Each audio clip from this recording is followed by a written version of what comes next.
Hello मित्रांनो, तुम्ही बघू शकता हा जो कॉलम आहे ना, हा कॉलम कशा पद्धतीने बांधला जातो.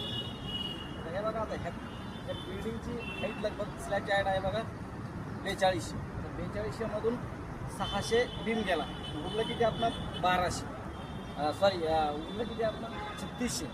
तर या 3600मध्ये आपल्याला 3 ठिकाणी डिवाईड करावं लागतं. यानी की L/3 नुसार गॅलिंगची बांधी केल्या जाते.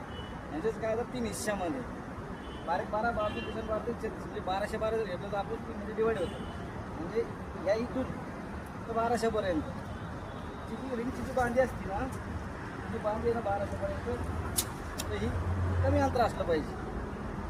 तर मध्ये आपलं 1200 उरतं, त्याला थोडं जास्त अंतर असलं पाहिजे. आणि जे वरती जे वाढून उरतं त्याचं पुन्हा कमी असलं पाहिजे. म्हणजे थोडक्यात सांगायचं म्हणजे याचं जर आपण 100 घेतलं तर म्हटलं 150 येणार, पुन्हा वरती 100 येणार. म्हणजेच काय, हा जो कॉलम बांधताना ना, हा कॉलम L/3 नुसारच बांधला गेला पाहिजे. तो कॉलम बांधलेला, हा जो सध्या जो बांधलेला आहे तो सगळं पूर्ण 150ने बांधलेला. म्हणजे काय, हा कॉलम जो आहे ना, हा चुकीचा बांधण्यात आलेला आहे. कारण ड्राईंगवरती हे L/3 नुसारच कॉलम बांधायचे चांगले जातात आणि हा कॉलम त्या ड्राईंगनुसार बांधला गेलेला नाही. आशा करतो तुम्हाला व्हिडिओ चांगल्या पद्धतीने समजला असेल.